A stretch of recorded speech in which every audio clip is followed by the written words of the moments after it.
Napahanga ni Solen Yusuf ang mga netizens makaraang ipakita nito kung paano ang pagtrato ng kanyang pamilya sa kanilang mga kasambahay. Sa kanyang YouTube channel, ipinakita niya ang isang special house tour sa Mag-ara at marangyang kwarto at lounge area ng kanyang mga kasambahay.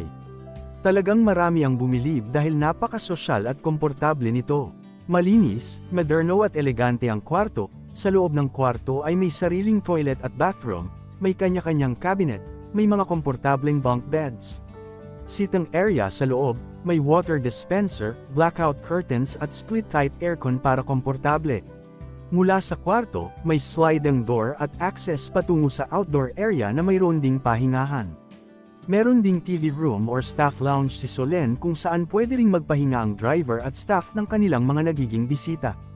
Narito ang ilang komento ng mga netizens. "I've always been a fan but now I can say I really admire you more now that you've shown us how you treat your staff or mga kasambahay. Not all celebrities or famous, rich people treat their staff the way you do.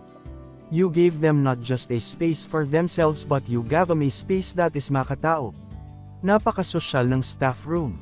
It goes to show how she values her help. Napakabait and humble.